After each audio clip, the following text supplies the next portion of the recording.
Welcome to Climate Preparedness Week, and welcome to the Wellfleet Library, the virtual library. My name is Jennifer Wertgen, and I'm the director of the Wellfleet Library. 2 weeks ago, for those of you that are local, Wellfleet had its town meeting. And for those of you who were there, you will have noticed that there was a commercial single-use plastic bottle ban on the warrant that passed with resounding success. And this was not something that our government decided to do. This was a citizen-led grassroots effort, and it answers the question, what can I do locally, that so often plagues people?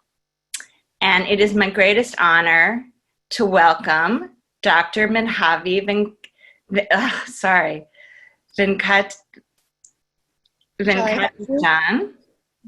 to our virtual Climate Prep Week and back to the Wellfleet Library. Madhavi graciously gave her time to us last year at our Green New Deal panel, and we are so thrilled to have her here to work with her again. She is a Brewster resident and is the founder and executive director of Sustainable Practices, a Barnstable County-focused environmental nonprofit that helps facilitate efforts such as the plastic bottle ban. And I think it's really wonderful that we have something that's happening right at this exact moment during Climate Prep Week. And I am not going to say very much more except that Madhavi is someone who is an economist who was in the private sector, has transitioned back into academia as well as activism, and we're just very lucky to have her here with us in Barnstable County, showing us how to lead these efforts and here with us shepherding the way. So welcome, Madhavi. Thank you so much, Jennifer. I appreciate that. And I apologize for butchering your name. We're in a country that's still learning its melting pot marketing. If it had done a better job, I think the name would be easier for all of us. So it's not a problem at all. Thank you for hosting this with me, and I really appreciate this opportunity to share a few insights that I hope will be helpful to people and beneficial to everyone. As Jennifer mentioned, I am an economist. I didn't probably have as much love or affinity for my discipline as I do today. When I was a student, I didn't really learn the direct tangibility between being an economist and the way the world operates. And I think that's probably true for many of us, because unfortunately the way that we teach economics, especially at the introductory levels, that almost every student in the United States, if you go to college, is introduced to, rarely often tells people the tangibility of those theories that they are coming into contact with in the classroom. So I'm hoping that in our little discussion, I will take you down memory lane a little bit, but hopefully also provide you with some tangibility with regard to concepts that you may have learned at one time. The primary discussion point for me with you today is to, first of all, differentiate between two things. Almost everyone has heard about macroeconomics, and some people are also somewhat familiar with microeconomics. The one thing that I think it's very important to understand is microeconomics is economics. Macroeconomics comes into being in the 1930s. And so what we're looking at here is a situation where we were looking at things in context, gives you a totally different perspective than when you look at things from 1,000 feet up, down. So I want to definitely make that very clear for you. And I think what I'll hopefully say will make quite a bit of sense.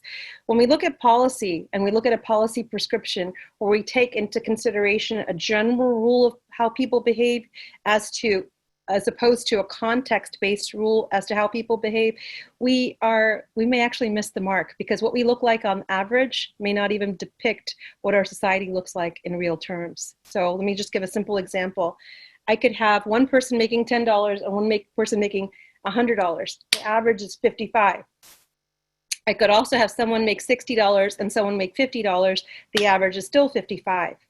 But we would probably prefer to be in a society where the average is more indicative of the range of values than a society where the average doesn't necessarily express the true polarization of values. So that's one thing that macroeconomics unfortunately does.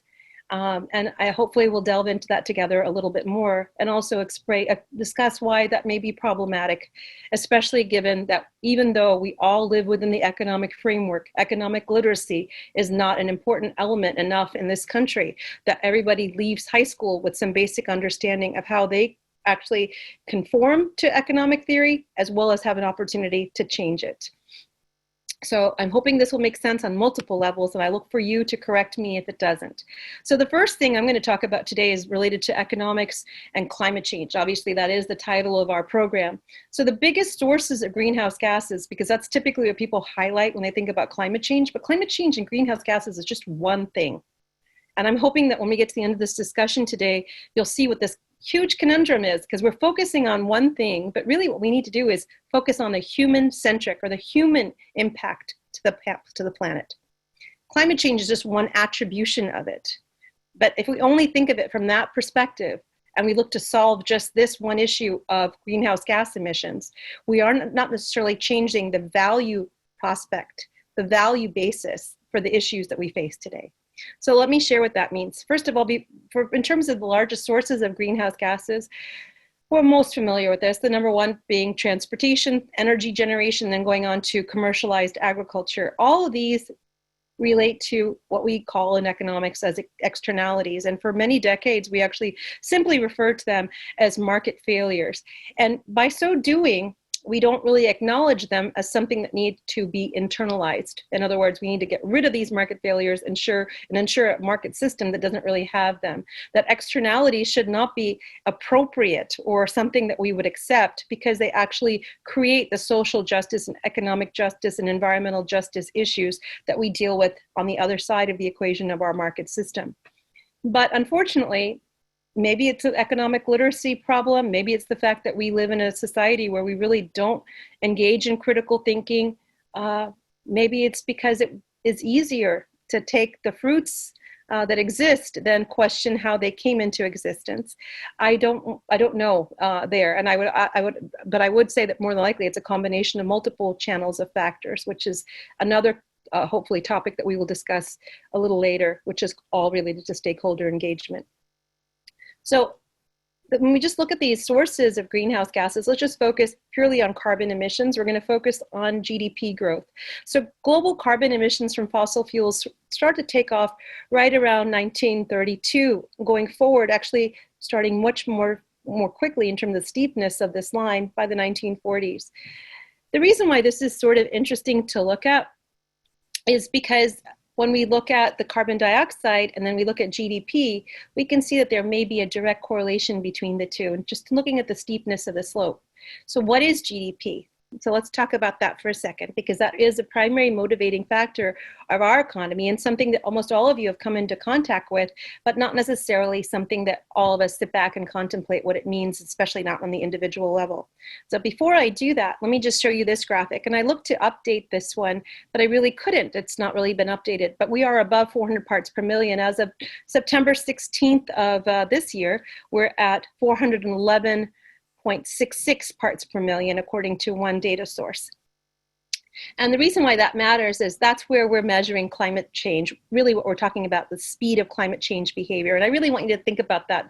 We use the word climate change, but this graphic, as you can see, depicts very easily to you that over 400,000 years, we have always had climate change. We just haven't had it at the speed that we're having it today. So when we talk to our friends who may not completely understand this, I think if you start to talk about the speed of climate change as being faster than any time we have ever known it in the last 400 years, and that's the problem because we don't have the ability to adapt to it, that makes a lot more sense, and it's probably a lot more true a statement than to say climate change is a man-made phenomena.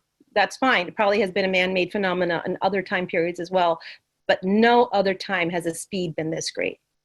But let's go back to what I said a moment ago, how this affects us because of our economic model. So in the United States, our model for quite some time has been very production-based. We look at producing more. There's a lot of there's a lot of innovation that we value, a lot of technological progress which we value, and we will talk about that in a moment too. But that all has come out of the process of energy generation. And the primary source of energy generation has been fossil fuels. So oftentimes you hear people say, the reason why we have climate change issues today is because of India and China or other BRIC countries, Brazil, Russia, India, China being the BRICS. That's not true. If we look at carbon dioxide, which has approximately anywhere between 500 to 1,000 year half-life, we have to look at it on a cumulative scale. So when you look at it on a cumulative basis from 1875 to 2011, the largest single contributor to greenhouse gas emissions, specifically carbon dioxide, has been the United States, at 27% of overall global emissions. The next highest is the EU, which is a combination of 28 countries, and that's at 25%. So yes, maybe on an annual basis, some of these BRICS or developing countries have started to increase their production and therefore their emissions by using fossil fuels. Well, those are just emerging risks. They're emerging compositions of that overall cumulative impact. And the other thing I'd like to mention right here, and I'm going to be saying a lot of different things at different points because I wish I had so much more time to spend with you, but we have so little time to spend together. But when we look at these emerging countries, the one thing we also have to take into consideration is when they're having these emissions, for whom or who are the beneficiaries of those emissions? If they are manufacturing for export, should those emissions be counted against those developing countries, or should the exporter be the country that's being exported to, be the one that's given that attribution? And the reason why I say this is because we do know that a lot of countries that have regulations to protect their domestic populations have exported their production processes overseas, increasing the amount of emissions in those countries, but really only doing so to provide goods and services to their own countries or the developed world. So this is the concept, and this is an important concept that I'd like to bring up to you because it relates to the Paris Agreement, which we will only be able to touch on for like 2 minutes unless somebody asks some questions related to this. But it's the common but differentiated responsibilities, CBDR. That's the acronym. What that means is that we all have common responsibilities. This is all our planet. But our responsibilities are differentiated based on multiple factors. It could be differentiated based on our wealth position. It could be based on the fact that some of us gained from the degradation of the environment, whereas others did not. And therefore, those that gained from the degradation should have to pay more into it to help, because it doesn't seem fair otherwise. So what you're really talking about when you talk about CBDR is a concept that's often misplaced in economic thinking completely. But it surfaces throughout all discussions of the United Nations, specifically related to sustainable development and the Sustainable Development Goals. And that word is morality. Because when we talk about fairness, that is essentially what we're talking about. What is the morally correct thing to do? Why would you want to impose a situation on people where they have to suffer for something that they did not contribute to? So it's alien to us to think from that perspective, because we have for so long been able to benefit from not thinking from that perspective. So let's talk about economics now. So when we look at, this is our standard GDP equation. Our GDP equation is basically, which is your gross domestic product, is based on a few basic components. The first component is consumption. Then we have investment, government spending, exports minus imports. So consumption spending in the United States is the #1 component of GDP. Every aspect of our policies, fiscal policy, monetary policy, are all focused on maintaining consumption expenditures. So in the US right now, approximately 69% of our GDP is what we call the personal consumption expenditures, PCE. Investment spending is property, plants, and equipment, things that you can think about in terms of thinking about how a company would choose to make investments for its production, to make supply. Government spending, obviously, is supposed to be related to taxes. An ideal situation where your government spending is equal to taxes. But there are times that you take on debt because you want to ensure that you can kickstart your economy. Unfortunately for us, we're in a kickstart paralysis, so our debt keeps on increasing. But that's a different matter altogether. Exports minus imports gives you an idea of the demand for your goods and services externally. But the part that I really want to talk about is consumption. Because when we talk about climate change, and I just went through showing you how production in this country directly ties to the emissions of carbon dioxide, and it does that for any country using fossil fuels. I also shared with you that the US on a cumulative basis has a highest proportion of those global emissions over time, and those will stay in the atmosphere for some time. So therefore they should be attributed to the US. But we want to know why. Well, I showed you a graphic which showed directly how GDP growth has increased. So the 1940s is when the GDP metric that we're looking at right here becomes a global metric. And there's a great story behind that, because when we start to talk about the developing world and we talk about how they have a lower GDP, some of that is also attributable to cultural differences and unpaid work. And we won't have, unless you ask a question, I'm planting these seeds for you to ask this question. So think about it. If you're in a monetized situation, in a monetized economy, and the only way you validate GDP is if there's a monetary value given to something, if you're in a country where the work is unpaid, it's not that the people aren't productive. It's just that it's not attributed to a dollar value because it's not a market-based value. So these are some of the misconceptions that also come out of this indicator. And that's just something that we should talk about later if you have time. And the reason why it's important is when we start to talk about the Sustainable Development Goals and what that means, but also our perceptions of other people in other countries are often linked to a monetary perception. And money cannot capture everything, but we have really tried hard to make it capture almost everything, including our sense of what happiness is in the United States. So money and accumulation are our fundamental proxies in the United States for happiness. And that's what we've been marketed to. And that's why you can ask young people, which I teach in college, what is it that you're going to college for? The only thing they can tell you, because they haven't been ever taught to think about this, is the idea of making money to buy things. They have basically embedded an economic model in their minds in terms of their whole life without ever recognition or being taught that this is an external thought, this is an external model that was only created to measure output, not to validate our life existence. So the problem with consumption in the United States is this. Most of it now, because we're developed, is happening based on products that were created outside the US. So consumption is taking a toll on the global environment, especially because in the US we have this beautiful market veil. We get to go to a store, we don't see the harm that was done to the commercialized animal. We don't see the harm that was done to vegetative life in another country because we now have a desire to have coconut milk every day. We don't see how our coffee habit, which because we're paying too little for the resources embedded in the making of that coffee, is actually creating and promoting climate change because of the degradation to natural forests, other places in this country. We've been taught, and here in Massachusetts, I think all of you can imagine what I'm talking about right now. I mean, I'm from Tennessee. I'm from New York too, Jennifer, but I grew up in Tennessee. I went to Vanderbilt. So one thing that we did in Tennessee, if we had an animal that died on the side of the road, they'd come and pick it up. In Massachusetts, they have basically allowed us to think of animals that die on the side of the road as not even having been living things because they just lie there until they're smashed into the ground. So our way of cheating things allows them to be lacking in animation and therefore be thought of things as opposed to responsibilities that we may have to their protection. That's what I'm trying to get at when I make that example. We call it roadkill. We don't clean up when they die. What have we essentially done but put them visibly to our young people as being the lowest of value compared to a human life? So I'm putting these things out there for you to start to think to yourself in terms of our social dynamic, how we actually help promote a consumption pattern that is basically amoral.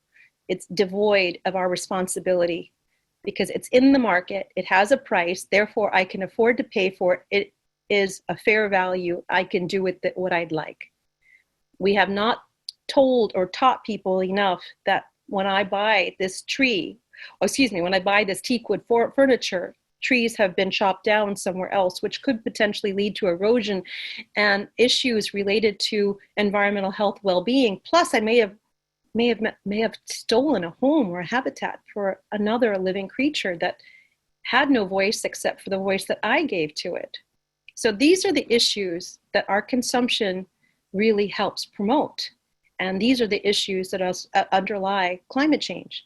So let's think about one more step back. Climate change activity, according to the United Nations Framework Convention on Climate Change through the IPCC, the Intergovernmental Panel on Climate Change, has been attributed to something that's occurred in terms of the speed of climate change activity that we see today for something over the last 70 years. Over the last 70 years, that's basically the same period where we have, on a global basis, adopted the GDP economic indicator.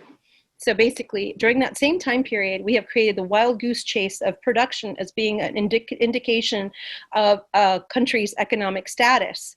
So we have been propelling that production, and because production has to is compelled based on demand by consumers, we have manufactured or marketed demand to people, this whole market system that we live in. And then, given the fact that we do not engage in critical thinking, we have never really promoted on the individual level people to sit back and think, what is the supply chain behind this? What is the harm of my potential consumption choice? Instead, what we have is a system that fundamentally has prices, which is, I'm drawing the equilibrium price, which would be supply and demand intersection for those of you that remember from principles. And then people feel that they're fair to purchase whatever they want over here. And then they look over on this side and they say, oh, there are poor people and there's environmental injustice occurring over here, not ever occurring to them that the amoral economic system that we live in is actually creating these conditions over here. And as St. Augustine noted, charity is a very poor substitute to justice denied. We deny justice within our economic system, and then we throw charity as though somehow we worked harder or deserved more, and therefore it will help these other people who did not help themselves by giving them something back in return. And the ironic thing about that is, in economic theory, we have a assumption of rationality. And that the assumption of rationality for many of my economist colleagues basically means that if you see someone in an impoverished position, they chose that position to be in. It simplifies the social welfare paradigm in the sense that I don't have to be held responsible or accountable to someone else's context. Their context is of their own choosing. So these are some of the underlying issues when we talk about climate change, and also talk about the ramifications that also exist related to climate change. So this is where I spend most of my time. And some people say economics is a quantitative discipline, and sociology, psychology, anthropology, really, what are you doing with all these things in there? I will tell you two things. One, disciplines are human-made. They're social constructions. So there's no such thing as economics is only this. Secondly, economics started off as a moral philosophical discipline, and it became quantified so that it could be a more science-oriented discipline, because when you incorporate math, you somehow gain greater credibility. But math does not make you objective. Math just depicts the subjectivity of the researcher. So my perceptions of reality get mimicked in the equation. Computer programs, for example, are not objective. Computers are not objective. They mimic the perceptions of the programmer.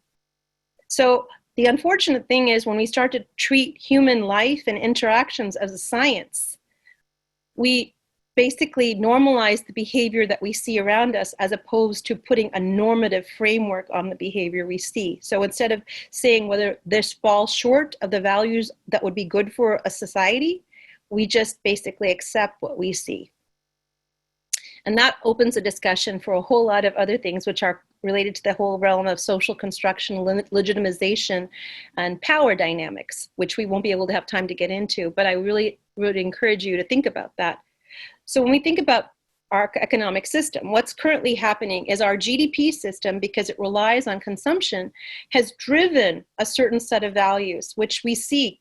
Any of us over 50 easily can see this. What we have seen is, when we grew up, we thought more communally, but as we've continued to move in our age, we become more individually focused. Well, there's a reason for that. Marketing things on an individual level will lead to more return than promoting a shared economy. right? So our values are driven currently based on our economic growth trajectory, our economic growth model. But what we're seeing right now, and I'm very happy to be seeing this right now, as to how the traction will be, who knows? We can only hope that we have our own purpose in our lives and that will drive the traction. But what we are seeing now are people whose eyes are awakening and opening up to the fact that it's our consumption patterns, it's our behavior that has led to the actual environmental degradation and climate issues that we're seeing today.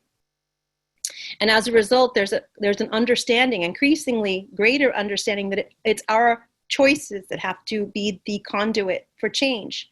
And this is happening on the grassroots level. There's often discussion by people that they say to me, well, we need to have regulation from the federal level down. That's not true.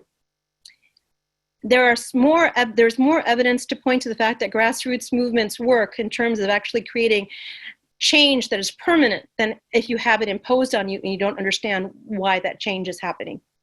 So there are two levels of changes that probably need to happen today. One, people need to be cognizant of the fact that freedom is a responsibility and that we have to reinsert a sense of moral obligation into our consumption. And then we need to also have that codified so that we can limit certain types of behaviors so that they aren't harmful to everyone. So there are two things, but you're more aligned to probably doing reacting to legislation in terms of the intention of it when you understand what the intention is. So you definitely need the power of localized movements. So what my hope is that these grassroots movements we're seeing starting to take hold will actually start to change the values that are within our economic system, and perhaps then create a different indicator for us to value ourselves by. Maybe a gross national happiness indicator, which is an existing indicator, but maybe something that's more aligned to truly what makes people happy than just having things. So just in terms of climate change activity, which are the next few slides I'm just going to share with you just to give us some context, global temperatures have risen for some time. So the mean, which would have initially been right here in this area, is now moving up over 1.5 degrees Celsius. Now it's a little bit more than that. So these are just estimates. We know that over time, in terms of temperature, in the last few decades, we've seen an increase every decade in terms of temperature. So what does this mean? This means that basically we're moving to uninhabitable living conditions in certain places in this world. And why is that important? Well, some people will talk about it from the standpoint of economic growth, which we'll talk about in 1 second, but I'm going to talk to you about it from a different perspective. When we see refugees and we see people who don't have anything of their own and are looking to basically survive, and we don't help them, thinking about especially that this is an outcome of the production levels of certain countries, we do something that really harms us long term, in my opinion, which we can put an economic value to. And that is that we slowly erode our sense of humanity. And as you erode a sense of humanity, you create a fear-based culture where you don't want to be the one left out. And I'm going to leave you to contemplate what that means. We already are in somewhat of a fear-based culture, but as climate change activity continues and we have more refugees and we have more issues related to climate change and we are not open to helping people, instead we open the window to starting to think about otherness again and picking and choosing, we will eliminate or reduce our sense of humanity, which will change our culture in a different way than where we really want to go. We want to go to one that actually has greater sense of moral perspective, that looks to eliminate and reduce injustice, not one that looks to promote it. So those are my opinions, and those are my thoughts for you to think about. These are just other issues related to climate change and the impact to the world. You know, we are having higher increased incidence of weather-related activities. So downpours have increased, volatility and severity of weather-related events. These are some just amazing photographs that show and depict this. And the issues here are massive erosion, of course, obviously flooding, which damages property and also affects human life. There are multiple sources, one of them also being vector-borne disease. So climate change, two things, right, that we've just discussed: increased temperature, incidence and severity of weather-related events, and increase in vector-borne disease. And some of this we already know because we're starting to see it in the United States. But this particular little example right here that I'm going to share with you is related to Colorado and trees. So this was stated in 2015, but actually in 2020, somebody else said that climate change is a medical emergency in the US. And unfortunately, the reason why I just said somebody else is because I'm drawing a blank and telling you the exact name. But climate change is actually going to be tied to fires, as some of you already directly know about what's happening in California. The fire seasons have increased, and actually they're greater than 105 days now. But what happens with fire is also that you have increased inability to produce food. So now there are four things, right? I've said that we have incidence and severity of weather-related events, increased vector-borne disease. And I should just mention the reason why that increased vector-borne disease is because the seasons are longer, so they can actually have two reproductive cycles, and they can move across geographies as a result. So that's one of the main reasons there. Increase in temperatures can also increase and erode the ability for vegetation, but also increases the incidence of fire. And both of those in combination with one another can actually reduce the amount of food available on a global system and a price point where all countries can compete for it. So again, on the food index, wealthier countries are able to buy the food, which their people can throw away because they have a higher income than poor countries. So there is an issue there too. And so the next thing is water. And water is a very tricky phenomenon. I'm going to just talk about a couple simple things to you. Water, we have water scarcities everywhere, including the United States. And the thing that people don't completely understand, looking simply right here at what my nonprofit is working on, plastic water bottles, is that water bottle took up 3 times the amount of water to manufacture than the water it holds. So that means that our consumption has a huge resource footprint that we're not aware of, because again, we go to the market, we can buy it for $1, so therefore we think it's worth $1 because the costs of actually manufacturing it are externalized to other people, the environment, or some other vulnerable entity that cannot speak up for itself, or is in desperate enough situation that will take whatever it can give. Our overconsumption is promoted by our measurement of what supposedly makes us happy, which is our gross domestic product. So this is the connection we have. But the problem is those indicators that I mentioned, like gross domestic product, have taken a life of their own now, because people are not directly understanding the connection of what that's supposed to mean to happiness or quality of life, even though those were never meant to be proxies. The GDP was when Kuznets, who created the indicator, spoke to Congress, he said this should never be used for anything other than production capacity. It is not a good quality of life indicator, but we say we use it that way anyway. The issue is that it can't be a good proxy if people don't understand how the dollar value doesn't clearly mimic or provide information on the true cost of the product that's being consumed. So that's the issue across the board here. There's so much more I could say than that, but I'm just going to go to a couple more slides and then give you an opportunity if you have any comments you'd like to make. So water scarcity, of course, affects more than 40% of the world. These are the cost of carbon. I'm putting it up here so that for one point, and one point alone. This is the absurdity of our economic system. The reason why we don't have a necessary desire to take into consideration internalizing our externalities on some level is because we actually can grow our economy by fixing all the damages that we create. Isn't that crazy? So that means it's okay to sell plastic water bottles knowing that people are going to have health issues 20 years from now, because, hey, we can monetize their health issues by giving them medicines or giving them some type of treatments to help alleviate these issues that they get.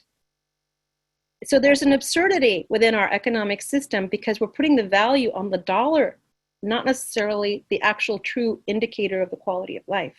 So there is a great paper that I read, and I actually use this quote in one of my other papers, and I'm going to paraphrase, and I know I'm going to paraphrase badly, so I'm going to ask you to forgive me all right now. But the paper basically says the ideal economic agent is not the man who marries his high school sweetheart and lives a very healthy life, growing vegetables in his own garden, and never has any kind of health issues. The ideal economic agent is the chain smoker who marries, can't have a stable family life, and has to remarry again and again and again. And because he has a poor diet and eats out all the time, has a lot of medical expenses. And the reason why is because the first person who lives a life that's, we would all claim to be probably a little healthier, who's emotionally happier, doesn't put enough money into the system because he doesn't have any real problems. The other one does. So the point is, again, in another simple way, we are measuring the wrong thing. And in measuring the wrong thing, we are creating the wrong outputs, the actual exact opposite of perhaps what really would make us happy and fulfilled. So where do I think the solutions lie? These are my solutions. I certainly don't think we go out and put up solar panels and wind turbines. I think we have to change the way we actually look at the world around us. And one of them is perhaps me to take a step back. And some of you probably recognize this man and look back at the culture of Malaise speech that Jimmy Carter gave almost 40 years ago.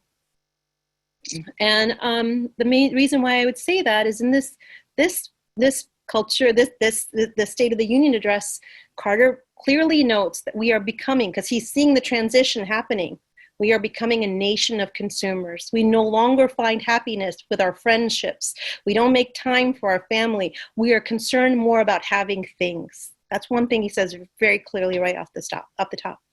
The other thing he also says is we're in the middle of an energy crisis at this point in time. He says it's your patriotic duty to reduce the consumption of energy so we can reduce our dependence on foreign oil, because at that time we had a dependence. Huge dependence. The moment the crisis went away, our dependence on energy only increased. That's why I'm saying we don't need to go out and make more panels and put more wind in. There is no free lunch in our system. The more that we use of anything, we're going to cause some other emerging risk to come into being. What we need to do is start to analyze what we need. What kind of world do we want to have? What matters to us, and set a purpose that's beyond a GDP accumulation or how much money we make purpose. That social mission statement is what is fundamentally missing in our country today. Religion at one time perhaps had that mission, but as we became heterogeneous in terms of our religious beliefs, it was hard to have one singular religious belief that transcended everyone. And that's where, on a secular level, on a national level, devoid of a religious foundation, we need to have some sort of value that we have as a society with regard to how we see ourselves, so that when we looking at production, we are at least anchoring it to something that has meaning to all of us. So I ask you all to think about that, because we really don't have that. There is no social mission statement. There is no unifying ideology. And therefore, we iteratively seek to find happiness and satisfaction and sustainability, but we're not doing it in unison.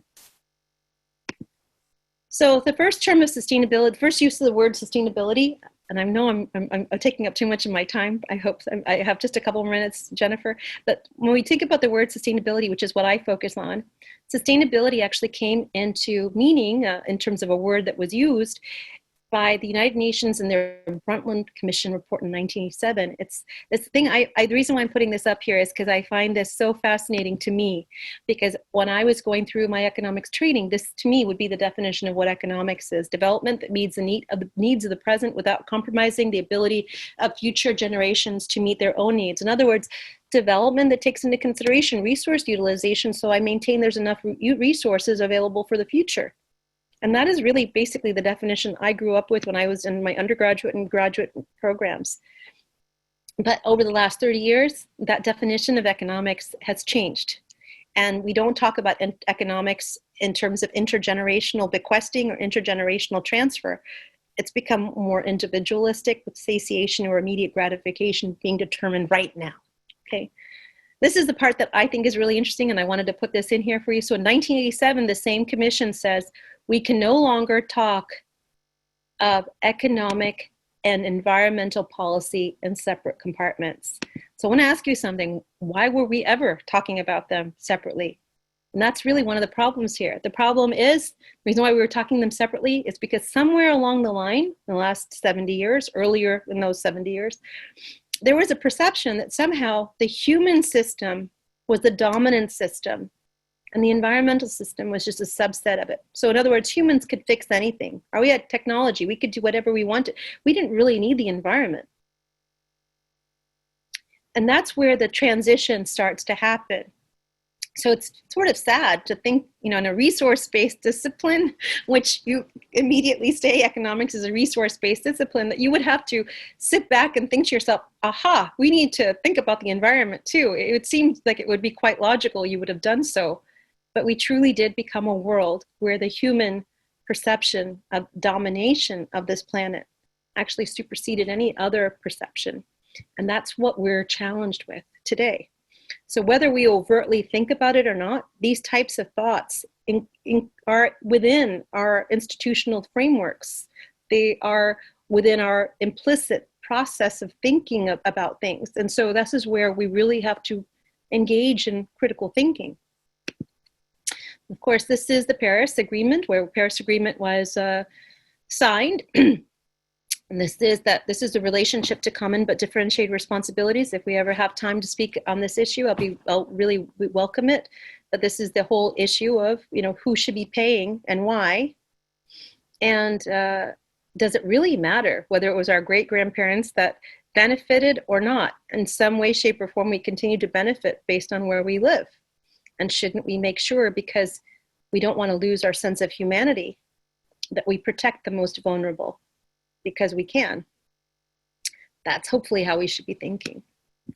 So in terms of what I would suggest in terms of a sustainability social mission, we want to promote strong local economies.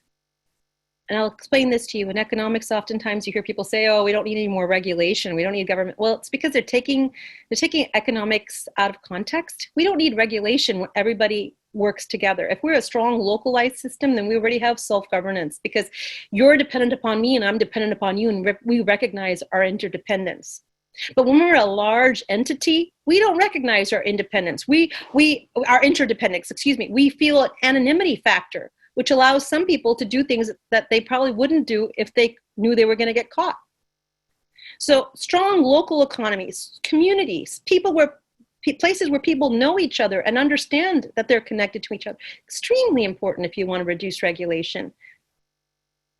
Internalize the externalized costs. If we really thought about the impact of that plastic bottle, which Jennifer kindly brought up, what Sustainable Practice is working on right now, we would have recognized, hey, this is a petroleum-based product. In 2050, it's going to be 20% of the greenhouse gas footprint on this planet.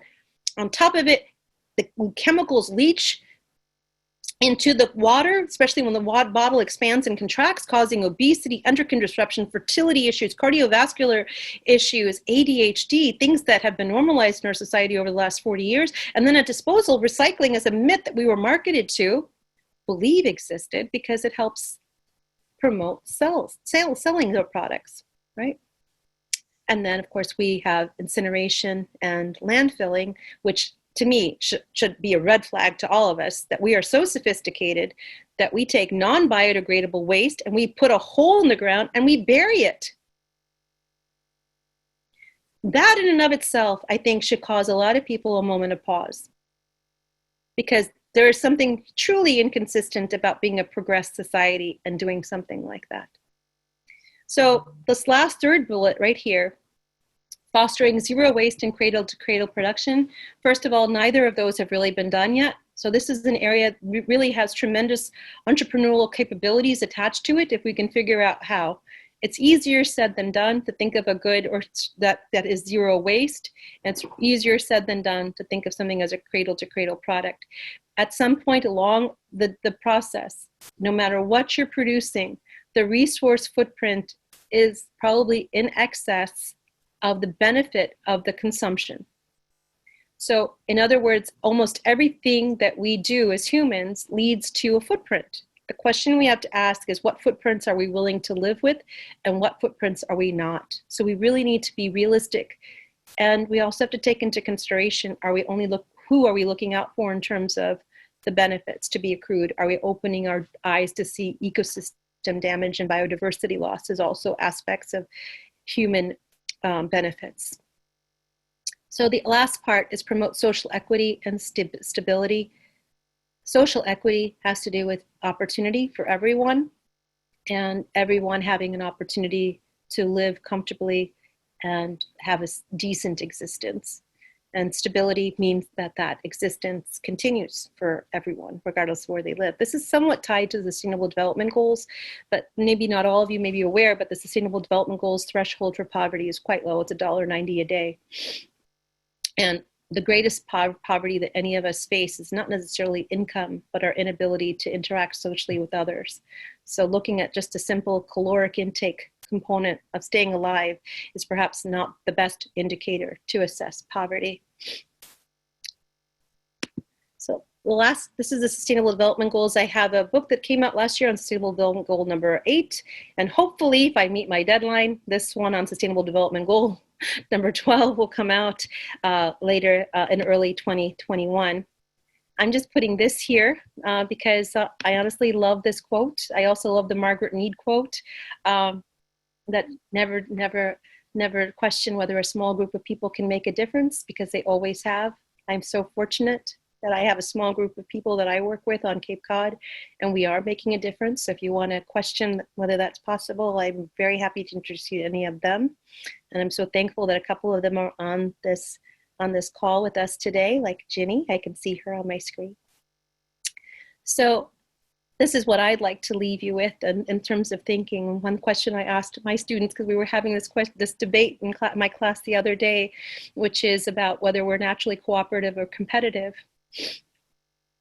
And one of my students said, of course we're naturally competitive. None of us would give up our last bit of food for somebody else.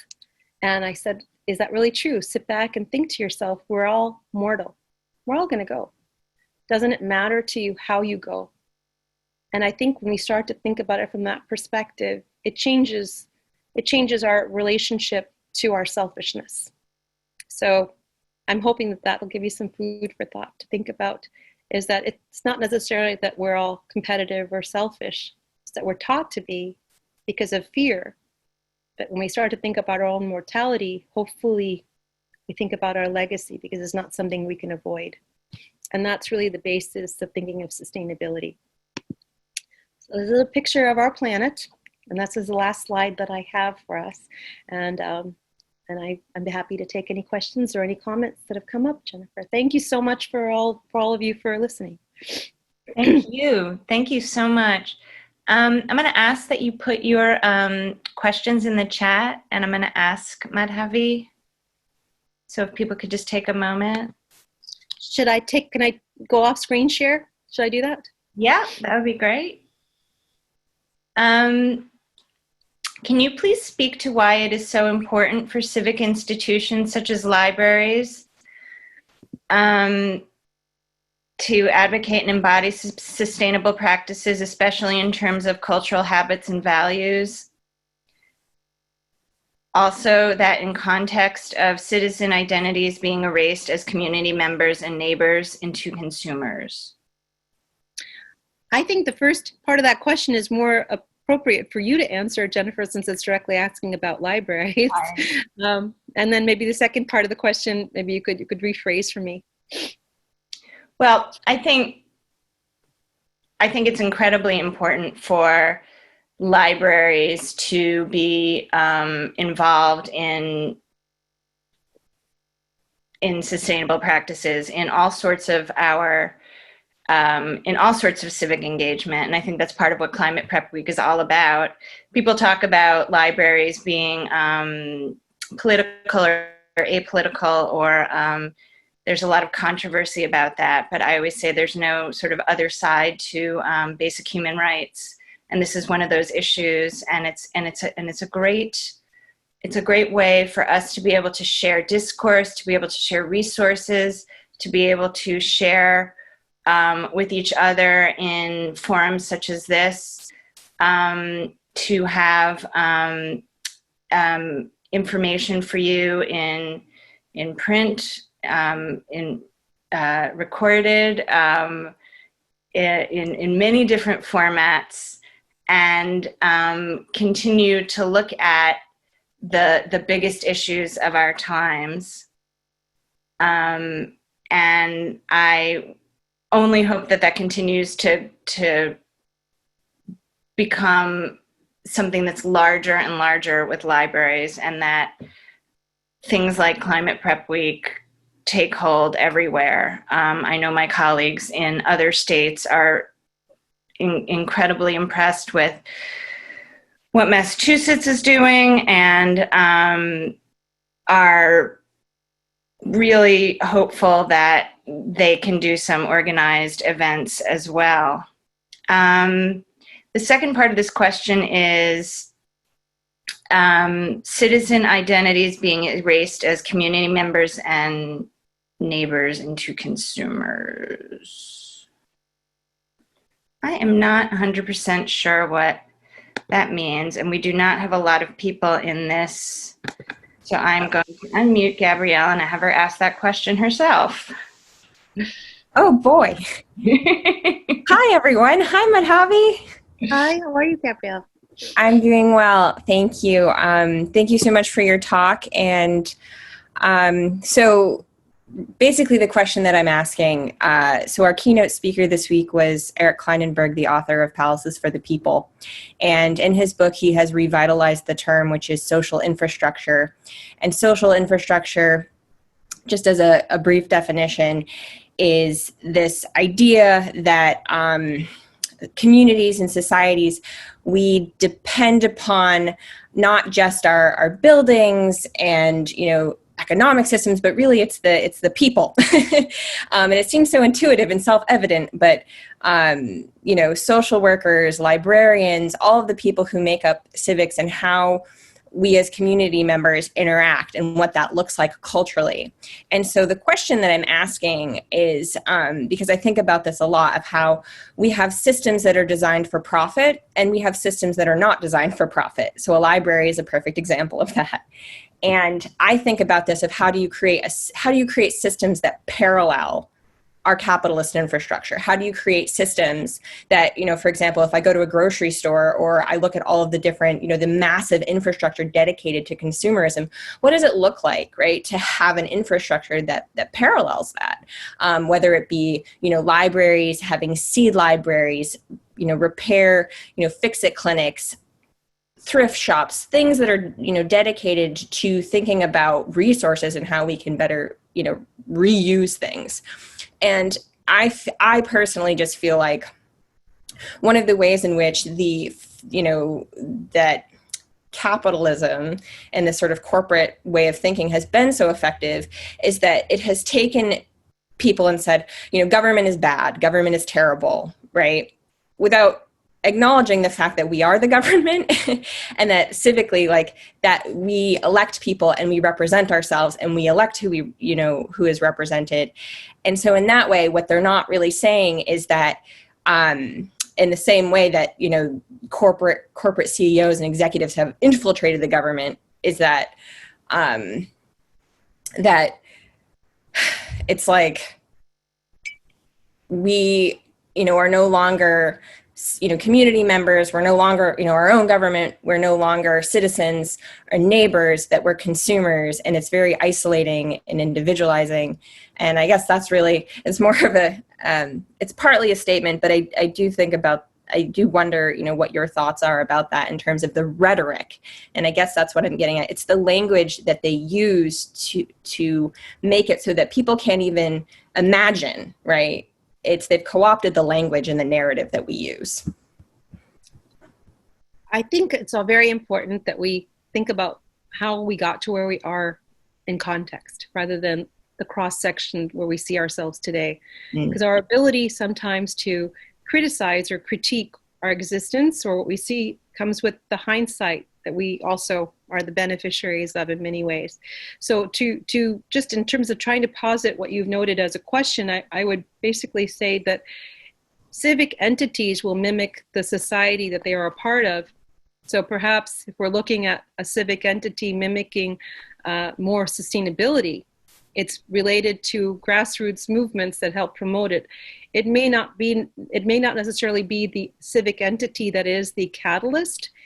It may be the people that are the catalyst, but the civic entity then being a partner in that. So I guess going back to the first end of your question or comment, Gabrielle, I would say that the library can be a catalyst by promoting activities and opportunities to educate the public, given that there at least is some seed of interest in that direction. And to get that seed of interest in that direction, you do need the public itself to be engaged. So it's more of a synergistic response as opposed to the entity itself being the conduit of that response. That's what I would say. But may I go to one comment from Julianne, just because I couldn't help it, I read it, Jennifer. Sure. She asked, she said, yes, Julianne, if you would email me, I'm more than happy. I don't know who Julianne is, but be more than happy to share some other resources with you. I did go through things quickly because I had such a limited amount of time with you. And what I unfortunately, I think what I have to say is so important. I always want to tell as much as I can of the story because unfortunately, we don't talk enough about the story. And it really is very simple. It's just supply and demand. Supply and demand only works if both people are equally strong in that market. As long as one of them is weaker, supply and demand, especially if there is no morality in that marketplace, will only confer an equilibrium outcome or a price that indicates the relative strength of exploitation of one of those two parties. So if we can just start to simply understand that, that's basically that in conjunction with the consumption mindset as we've been taught that's how we are happy as we have more. Those two elements in and of themselves could really make a huge change in the world that we know. Thank you. So that somebody asked what are the first steps for transitioning our economy towards one that has better values for our environment and our society. Yeah, the first step is not to think national. Think about your next door neighbor and whether they understand where their freedom ends and yours begins. And think about just how we can start to interact in our general communities with regard to elevating the level of responsibility we have towards one another. All politics is local. On multiple levels, you can think of that. But the number one level is that you can vote in your town, and your vote has a whole lot more meaning than it has in a national election. You can make the differences that then will roll up and affect on a national level, on a local level, and it can impact the towns around you. And if you think that this isn't true, I am just one person, and there is absolutely nothing special about me. I just happen to have been around for a while. I was able to start an organization because wonderful people decided to join me in it. And we have made a difference. Mm-hmm. In 2 years, we have eliminated today 6 towns will no longer be able to sell single-use plastic water bottles. And that might not seem like a big deal to you, but that's half a grocery store aisle that's gone, number one. Number two, is it impacts greenhouse gases, it impacts human health, and it gets people to start thinking, why should I buy other foods in plastic? And then it also does something else. It tells corporations that it answers to the people, not the people answering to corporations. It's a complete dynamic, a change that comes from the coalescing of people coming together because a few people were willing to stand up. And that is where we start. There is no quick fix. Unfortunately, one of the other elements of our society is this idea that instant gratification has to be had. We have lost sight of the fact that our gratification should truly come out of making long-lasting change where we don't necessarily have to be the beneficiaries of that change. So I may never be the beneficiary of the change or the world that I want to see, but if I know along the way of my life, I at least plant the values that I hope will be the life for someone else, then my life would have been a purpose-driven life. And that is a conversation we need to have when we talk about economics. And that's the conversation we need to be talking about when we talk about changing the way that we look at the world around us. So somebody else wants to know, are you saying that things like the development of offshore windmills, for example, is that just going to continue the present level of consumption? Two things. People think somehow have this mindset that solar panels and wind generation are sustainable. Mm-hmm. How are they sustainable? Mm-hmm. When the product ends, because it only has a finite life, it also gets landfilled. It was never thought about in terms of a cradle-to-cradle production process, number one. Same thing with your electric cars. They're still using fossil fuels, majority of them, which means that all you've done is taken the decentralization of fossil fuel emissions in terms of automobiles and centralized them to where they're actually being generated, where the electricity is coming from. The only way we are going to reduce the impact that we have on our planet is to reduce our sense of entitlement in this planet. Everything has a cost, and are our benefits individually so great that other animals need to be paying that cost, that other people need to be paying that cost, that the future, which won't be materializing, will be paying that cost? So what I'm saying is that it doesn't matter whether it's going to draw increased consumption. Even if we maintain the consumption as it is, it's not helping because it's just transferring one problem to another. It's this whole idea of saying, oh, let's have some biodegradable plastic. Okay, that doesn't make any sense either. It's a convenience product, which means that I'm using it for less than 10 minutes and I'm throwing it away. The resources it takes to grow the products that create this convenience product that I use for 10 minutes need to be accounted for. The waste and the decomposition time needs to be accounted for. We still are not getting it. We're still looking at the same model that we live in as being a solution to a value problem. Our values have to change, and the model has to mimic a value-laden system. Thank you. Well, it's almost 10 after, and I know that there are a lot more questions, but I don't want to keep you any longer. And I just want to thank you so much for joining us tonight. This has just been so amazing. This has been recorded. We will be providing a recording of this on Wellfleet Library's YouTube channel. I know that Crew will be sharing it as well. And I hope that you will all share it with people so that we can all be learning from this, because I think it's incredibly important. And it is a very different mindset, and it's one that we can all really take to heart, especially as we're thinking about the way that the environment and social justice intersect. This to me, it really, really hit home, and it makes a lot of sense. And I just Oh, no, thank you so much, Jennifer. I truly appreciate this. I just want to give my email address just in case anyone wants it. It's a really simple one. I'm not going to give you my name. It's going to be our nonprofit's name, and that's contact us at sustainablepracticesltd.org. So contact us at sustainablepracticesltd.org. Sustainablepracticesltd.org is our website. So if you have any interest there, it has not been updated to reflect Harwich and Eastham taking on the bottle ban today, but it will be later. So those are the 6 towns that we have passed. And I'll just repeat that for some of you. Brewster was the first, Wellfleet, then Falmouth, then Provincetown, then today Harwich and Eastham. Eastham passing easily, Harwich giving us the one drama that we needed this season. I hope we won't have any more, but it was a big drama event. So thank you very, very much. I appreciate the time, and I hope that there was something of interest for all of you. Thank you so much.